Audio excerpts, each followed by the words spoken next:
जय हिंद दोस्तों। मैं रणबीर सिंह स्वागत करता हूँ फिर से आप सभी का आपके परिवार वाणी फॉर एग्जाम में। तो दोस्तों आज हम लोग बात करने वाले हैं और ये railway NTPC and group D का हम कहें तो प्रैक्टिस सेट 4 है। जीएस का प्रैक्टिस सेट है और साथ ही साथ सभी एग्ज़ाम के लिए महत्वपूर्ण रहने वाले हैं, है ना।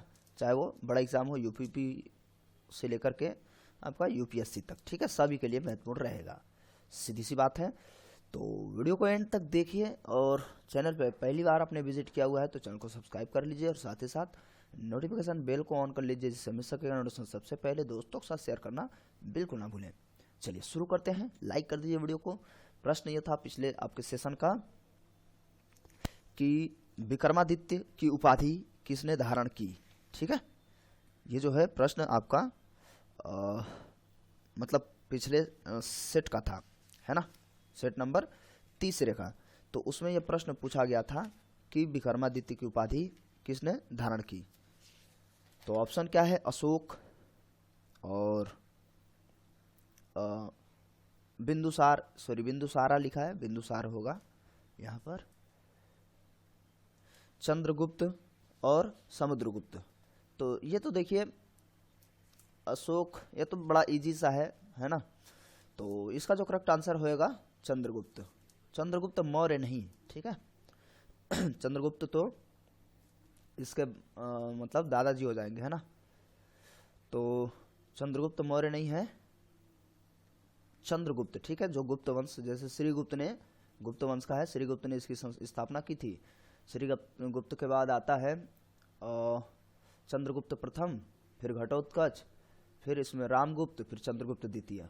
तो यही विक्रमादित्य की उपाधि धारण करता है। जब होड़ों से आक्रमण, मतलब होड़ों से युद्ध जीत करके आता है, तभी विक्रमादित्य इसका नाम रखा गया, ठीक है। इतना ज़्यादा बात नहीं करेंगे इस पर, आगे चलते हैं हम लोग। अब यहाँ से शुरू हो रहा है आपका क्वेश्चंस। आपूर्ति पक्ष का अर्थशास्त्र किस पर अधिक जोर देता है। आपूर्ति पक्ष का अर्थशास्त्र जो है किस पक्ष पर अधिक जोर देता है। तो निर्माता, विश्व अर्थव्यवस्था, उपभोक्ता, बिचौलिया। तो सीधी सी बात है, इसका जो करेक्ट आंसर होएगा निर्माता, ठीक है। आपूर्ति जो होता है हमेशा निर्माता पर, विश्व अर्थव्यवस्था, उपभोक्ता, बिचौलिया से कोई मतलब नहीं है। ये निर्माता पर ही डिपेंड करता है। तो चलिए, ये थोड़ा सा नौकरशाही के सिद्धांत के संस्थापक जनक कौन थे। तो option F, W Taylor, Max Weber, Elton Mayo, Herbert Simon. तो नौकरशाही सिद्धांत जो दिया था इन्होंने मैक्स वेबर ने।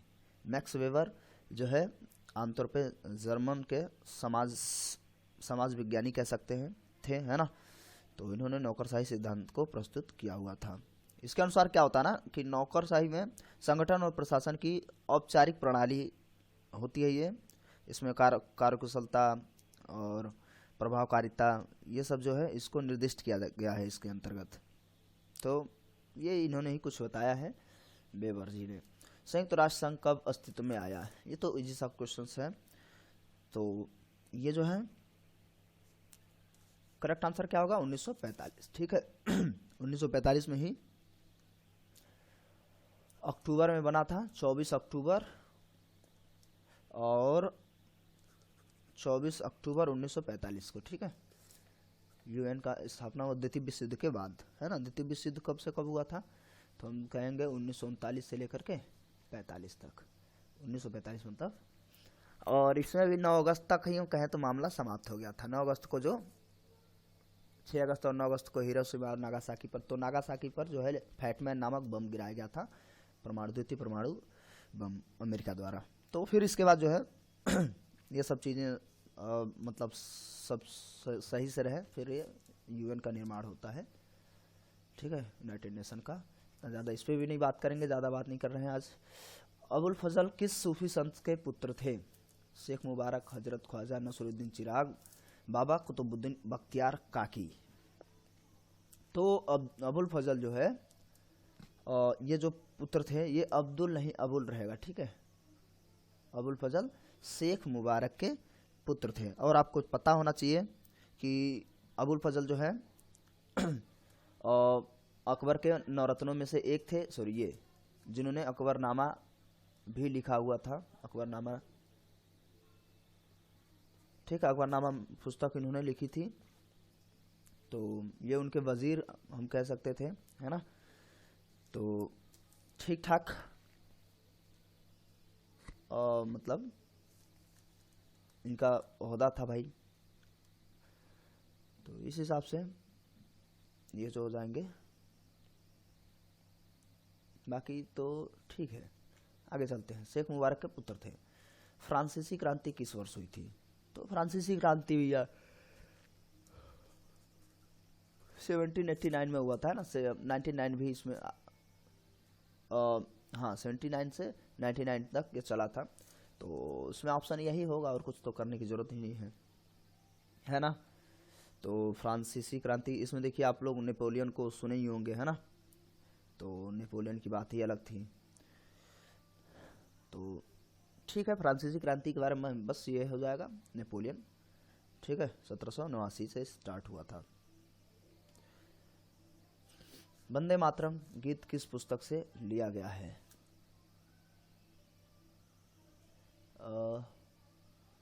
ये क्या भाई, ये तो बहुत गलत हो गया, इसमें कोई ऑप्शन ही नहीं है। फिलहाल मैं बता दे रहा हूँ, वंदे मातरम जो गीत है आनंद मठ से लिया गया है ना, आनंद मठ।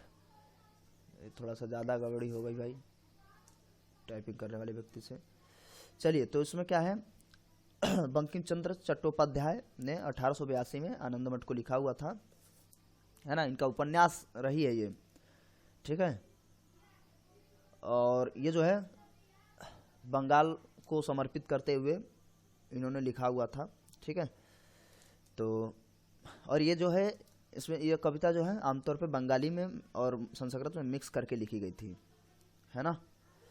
और बहुत ही बेहतर मतलब रोल रहा आज़ादी के समय इसका।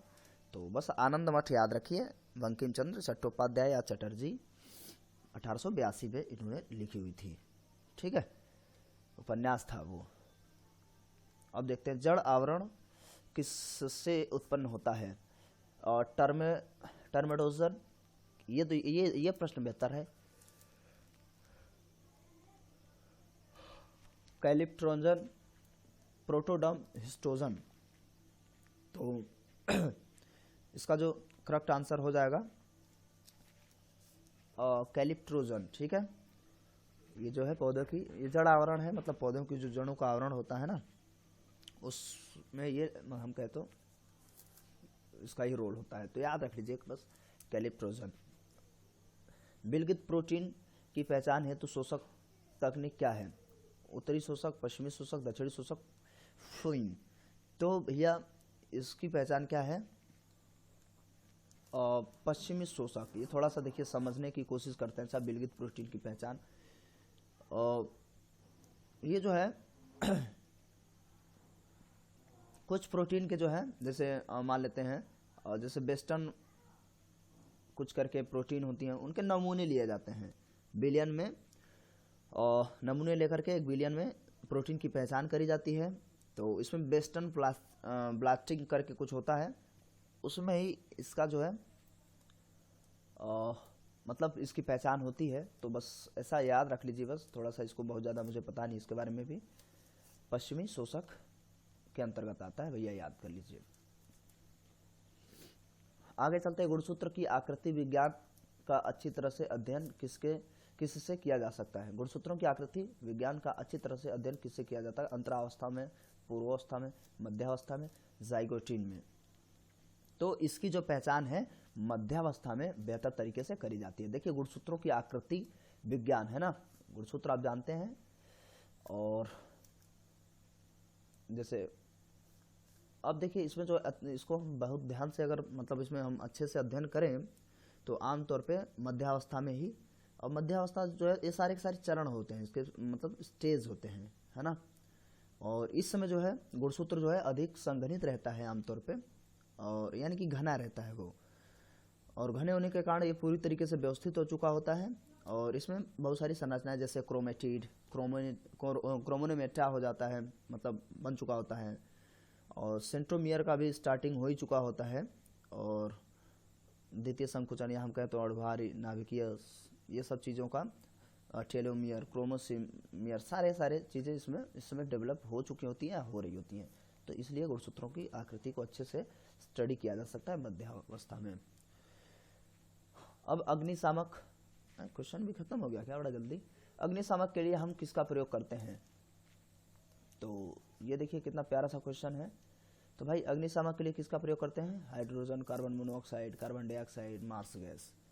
तो अग्निशामक के लिए हम लोग किसका प्रयोग कर लेते हैं, सबको पता है CO2, कार्बन डाइऑक्साइड। तो ज़्यादा कुछ बात ही नहीं करनी है इसमें, है ना। हाँ, ये थोड़ा बहुत अगर बात करनी हो तो इसका एटमॉस्फेयर में कितना परसेंट है, तो 0.03% होता है आमतौर पर, ठीक है। कार्बन की बात कर रहा हूँ। ऑक्सीजन जो है 20.9392 या 92 के आसपास आई थिंक।